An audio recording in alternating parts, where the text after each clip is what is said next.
Hello friends, welcome back to our channel. என் கனவு கண்மணி, நான் உங்கள் சரண்யா. இன்றைக்கி நம்ம வீடியோவில் பார்க்க போகிறது பரோட்டா வீட்லேயே எப்படி செய்யறது அப்படின்றத தான் நம்ம பார்க்க போகிறோம். ஆனால் இன்றைக்கி நம்மளோட கிச்சனில் செஃப் வந்து என்னோட அத்தான். நான் அவர் எப்படி பண்ணுறாருன்றதை உங்களுக்கு எக்ஸ்பிளைன் பண்ணுறேன். இந்த டிஷ்ஷோட ஜட்ஜ் யாருன்னா, டேஸ்ட் பண்ணிவிட்டு எப்படி இருக்குன்னு சொல்கிற ஜட்ஜ் யாருன்னா நம்ம கிருஷன் தான். முதல்லையே நான் உங்களுக்கு செஃப்பையும் ஜட்ஜையும் இன்ட்ரோ பண்ணிட்டேன். இதுக்கப்புறம் நம்ம வீடியோக்குள்ளே போய் என்னென்ன பொருள் வந்து இதுக்கு தேவைப்படுது, பரோட்டா செய்ய தேவைப்படுது, அந்த பரோட்டாவை எப்படி செய்கிறோன்றத நம்ம பார்க்கலாம். பரோட்டா செய்யறதுக்கு தேவையான இன்க்ரீடியன்ட்ஸ்: 1/2 லிட்டர் பால் காய்ச்சி வச்சுருக்கோம், 2 கிலோ மைதா மாவு. ஆக்சுவலாக இது 2 கிலோ இல்லை, உங்களுக்கு காட்டுறதுக்காக எடுத்து வச்சுருக்கோம், பட் 2 கிலோ போட போகிறோம் இன்றைக்கி. 1 cup water, hot water, 150 gram oil, butter தேவையான அளவு எடுத்து வச்சுக்கணும், சால்ட்டும் எவ்வளோ தேவையோ அவ்வளோ எடுத்து வச்சுக்கணும்.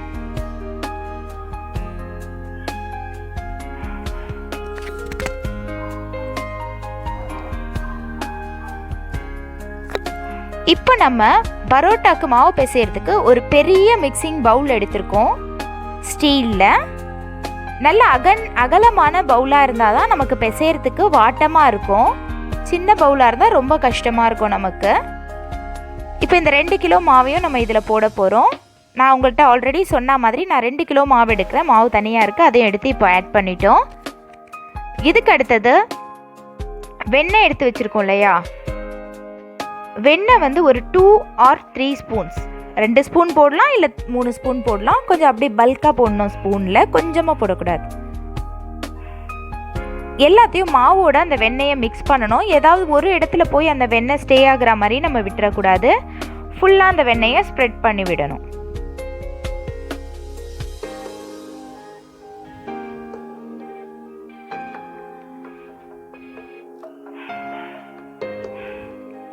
இப்போ நல்லா நமக்கு ஸ்ப்ரெட் ஆகிடுச்சு அந்த வெண்ணெய். எங்கேயும் ஒரு இடத்துல நிற்கிற மாதிரி நமக்கு தெரியலை.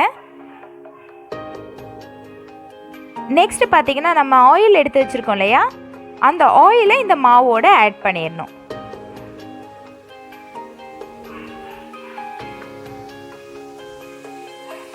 ஆட் பண்ணி மறுபடியும் மிக்ஸ் பண்ண ஆரம்பிக்கணும். கண்டிப்பாக இந்த மாவு வந்து ரெடி பண்ணுறதுக்கும், பரோட்டாக்கு மாவு ரெடி பண்ணுறதுக்கும், பரோட்டா செய்து முடிக்கவும் கொஞ்சம் நல்லாவே டைம் எடுக்கும். பட் இருந்தாலும் நம்ம வீட்லேயே ஒரு டேஸ்டியான டிஷ் சாப்பிட்றோம் அப்படின்னா நம்ம கொஞ்சம் டைம் ஸ்பெண்ட் பண்ணலாம். இப்போ சால்ட் ஆட் பண்ணிக்கணும்.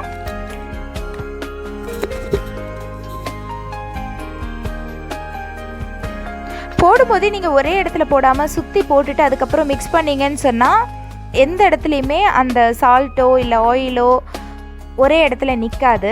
நம்ம நடுவில் ஊற்றிட்டோம் அப்படின்னா ஒரே இடத்துல ஸ்டே ஆக சான்சஸ் இருக்குது.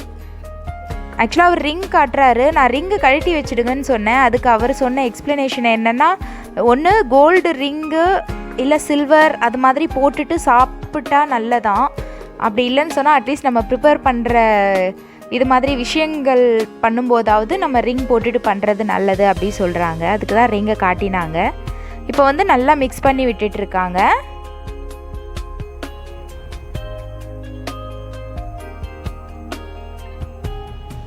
இதுக்கு அடுத்தது நம்ம காய்ச்சி வச்சிருக்க பால் எடுத்துக்கணும். அதையும் அதே மாதிரி சுற்றி ஊற்றி பிசையணும்.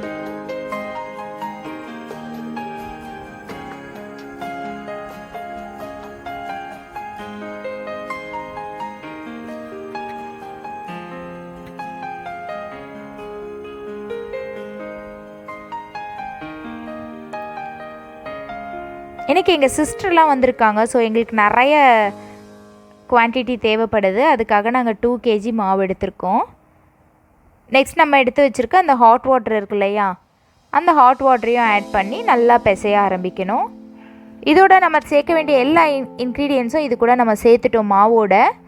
இனி கொஞ்சம் கொஞ்சமாக நம்ம சுற்றி சுற்றி பிசைஞ்சிட்டே இருந்தோம் அப்படின்னு சொன்னால் நமக்கு மாவு ரெடி ஆகும். இப்போவே பார்த்தா தெரியும், ஓரளவுக்கு வந்து எல்லா மாவும் சேர்ந்து ஒரு இடத்துக்கு வந்துடுச்சு. நமக்கு மாவு ரெடி ஆகிடுச்சு அப்படின்னு டக்குன்னு விட்டுறக்கூடாது.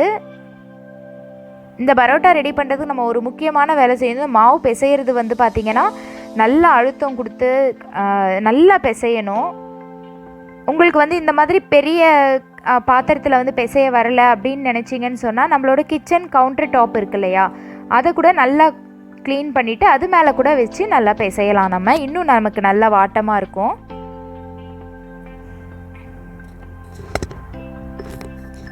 நல்லா பிசைஞ்சிட்டே இருக்கணும். இதுக்கப்புறம் நல்லா அடித்து பிசையணும், லைட்டாக ஆயில் விட்டு பிசையணும். இந்த மாவு பிசைகிறதுல தான் ஒரு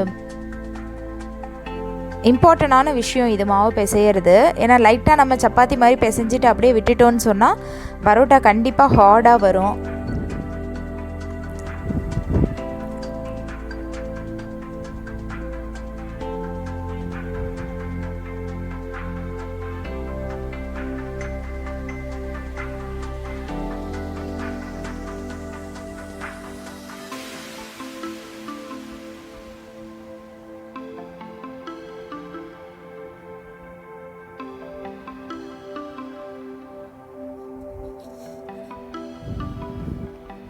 நல்லா விடவே கூடாது, நல்லா பிசைஞ்சிட்டே இருக்கணும். இதுக்கப்புறம் நம்ம கொஞ்சம் ஆயில் விட்டு வேற பிசைய போகிறோம். இது பார்த்திங்கன்னா நம்ம கொஞ்சம் ஆயில் விடணும். 2 or 3 ஸ்பூன்ஸ் ஆயில் நல்லா மேலே விட்டு மறுபடியும் பிசைய ஆரம்பிக்கணும். அந்த ஆயிலெலாம் நல்லா இந்த மாவு வந்து உள்ளே அப்சர்வ் பண்ணிக்கும்.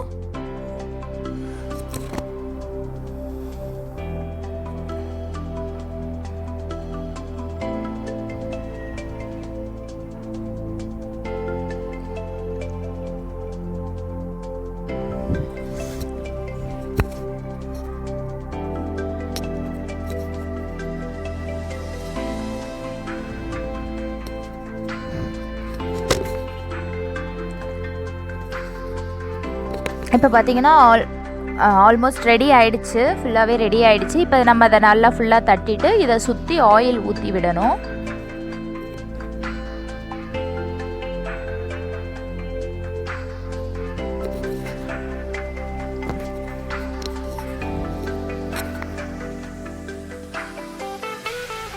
நல்லா இதை மாதிரி சுற்றி ஆயில் போட்டுட்டு அதை நல்லா ஃபுல்லாக அப்ளை பண்ணி விட்டுட்டு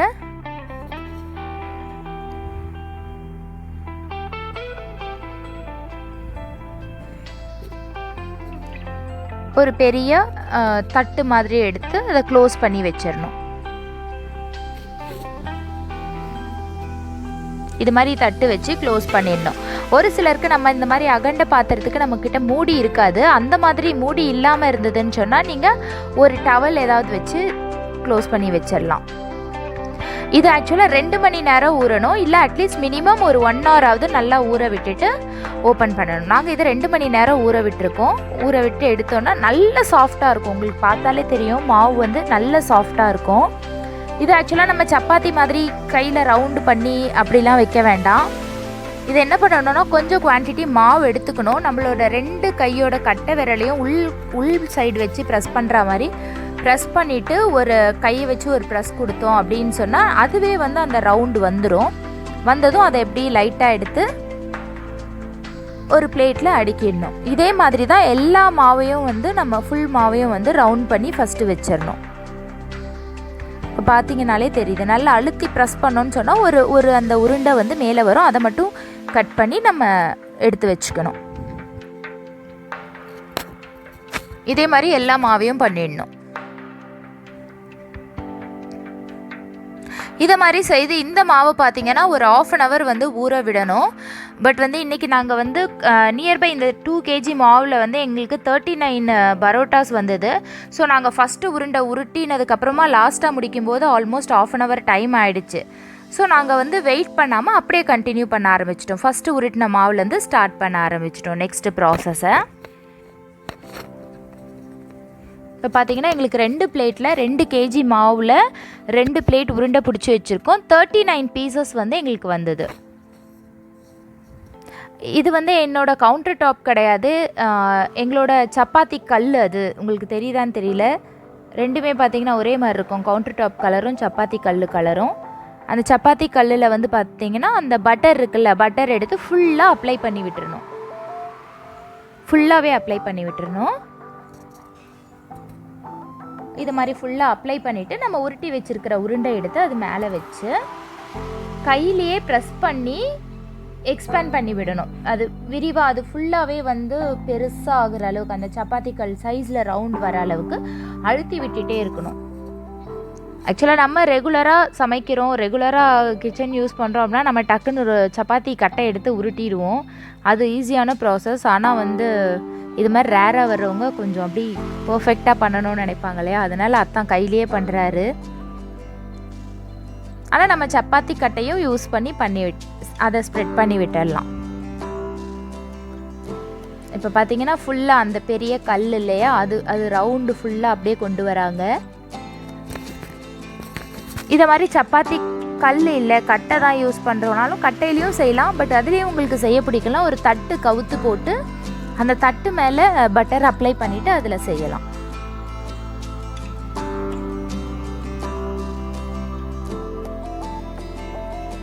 இந்த நடுவில் வந்து சப்போஸ் ஓட்டை விழுந்தாலாம் ஒன்றுமே பிரச்சனை இல்லை, அது அப்படியே விட்டுருங்க.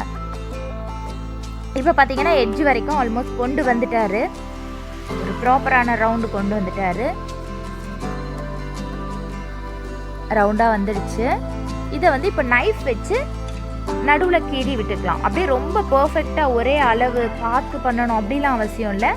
கடன்னு கீறி விட்டுடலாம். ஃபுல்லாகவே வந்து கத்தி போட்டு நீட்டாக கீறி விட்டுடலாம். எட்ஜ் வரைக்கும் அப்படி பண்ணணும்.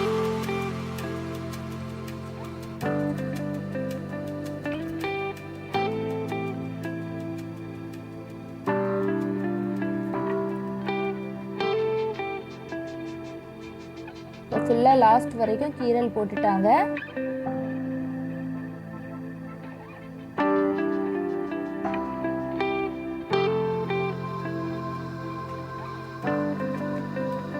இப்போ இதை மாதிரி நம்ம கீறி இருக்கோம் இல்லையா, மேலே இருந்து அப்படியே கீழே மாவு தள்ளிட்டு வரணும். அதே மாதிரி கீழே இருந்து கொண்டு போய் நடுவில் வைக்கணும்.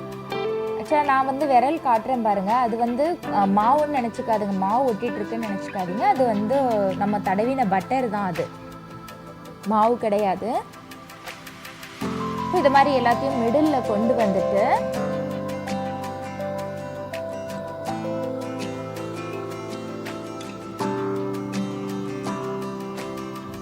நல்லா இப்படி நீட்டி விடணும். ஆக்சுவலாக கட் பண்ணிடக்கூடாது. நம்ம எவ்வளோத்துக்கு எவ்வளோ நம்மளால அதை இழுக்க முடியுதோ அவ்வளோத்துக்கு அவ்வளோ இழுத்து பெருசாக்கிக்கணும். பட் பிஞ்சிடக்கூடாது நடுவில். சப்போஸ் பிஞ்சிட்டாலும் ஒன்றும் பிரச்சனை இல்லை, அப்படியே மாவு தானே அப்படியே வச்சு ஜாயின் பண்ணி இழுத்துட்டே வரலாம். இது இவ்வளோ தூரம் இழுத்ததுக்கப்புறம் ரவுண்டாக சுற்றிட்டே வரணும். சுற்றி லாஸ்ட் எட்ஜை வந்து மாவோட அந்த பாட்டமில் வந்து இன்சர்ட் பண்ணி விட்டுடலாம். இப்போ இது மாதிரி வந்து நமக்கு ரெடி ஆயிருக்கு. எல்லா உருண்டைகளையுமே இதே மாதிரி ஷேப்க்கு மாற்றி தட்டில் மாற்றிங்க. இதுக்கு அடுத்த ப்ராசஸ் என்னன்னு பார்த்தீங்கன்னா, இந்த மாதிரி தட்டில் இல்லைன்னா நான் சப்பாத்தி கல் வச்சுருந்தேன், சப்பாத்தி கல் அப்பயும் இல்லைன்னு சொன்னால் கவுண்டர் டாப்பை க்ளீன் பண்ணிவிட்டு அது மேலே பட்டர் வச்சு மேலே பட்டர் அப்ளை பண்ணிவிட்டு இந்த மாதிரி கையிலேயே வச்சு ரவுண்டாக ஆக்கணும். ரவுண்டாக ஆக்கிட்டு இந்த செய்துட்டே இருக்கிறதுக்குள்ளே நாங்கள் என்ன பண்ணிட்டோன்னா அடுப்பில் தவா போட்டு வச்சாச்சு ரெடியாக. பார்த்தீங்கன்னா தவா ரெடி ஆயிடுச்சு. அதே மாதிரி இந்த பரோட்டாவை சுட்டு எடுக்கிறதும் ஒரு பெரிய ப்ராசஸாக தான் இருக்கும். பட் நம்ம டேஸ்டான ஃபுட் சாப்பிட்ணும் அப்படின்னா கொஞ்சம் கஷ்டப்படலாம், தப்பு இல்லைன்னு தோணுது. இதை மாதிரி போட்டுட்டு இதை சுற்றி ஆயில் விடணும். இந்த மாதிரி சுற்றி ஆயில் விடணும். இதை திருப்பி போடணும். அதே டைம் ஸ்டவ் வந்து ஃபுல்லாக இருக்கக்கூடாது, ஃபுல் ஃப்ளேம்லேயும் இருக்கக்கூடாது, சிம்லேயும் இருக்கக்கூடாது, ரொம்ப ஸ்லோவாகவும் இருக்கக்கூடாது, ஃபாஸ்ட்டாகவும் இருக்கக்கூடாது. மிடில் ஸ்டேஜில் வைக்கணும். மிடில் ஸ்டேஜில் வச்சு ரெண்டு பக்கமும் திருப்பி போடணும். திருப்பி போட்டு வேக விடணும். இப்போ எங்களுக்கு நிறைய இப்போ 39 கிட்ட செய்யணும் இல்லையா, அப்போ வந்து ஒன்று செய்யறதுக்கே ரொம்ப டைம் எடுக்கும். அதனால் நாங்கள் 2 ஸ்டவ்லையும் 2 தவா போட்டுட்டு ரெண்டாக செய்ய ஆரம்பிச்சிட்டோம், ரெண்டாக செய்ய ஆரம்பிச்சிட்டோம். இது நம்ம ஹை ஃப்ளேமில் வச்சோன்னா ஒரு சைடு ஃபுல்லாக வெந்துடும், மேலே ஃபுல்லாக வெந்து தீஞ்சா மாதிரி கூட ஆகிடும். பட் உள்ளே பார்த்தீங்கன்னா மாவாக தான் இருக்கும், அதுவும் நல்லா இருக்காது. இல்லை ரொம்ப சிம்மில் வச்சுட்டிங்கன்னா திருப்பி போட்டு நம்ம என்ன பண்ணிவிடும், போதும் அப்படின்ற மாதிரி நம்ம மைண்ட் செட் ஆகி அதை எடுத்துருவோம். அப்போ அப்படியும் நல்லா இருக்காது.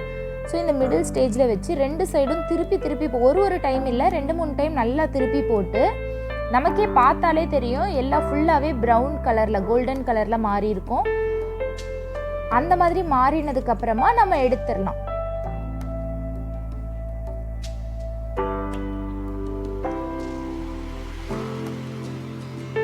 நம்ம பரோட்டா செய்யறதுக்கு மைதா யூஸ் பண்ணுறோம், நிறைய ஆயில் யூஸ் பண்ணுறோம்.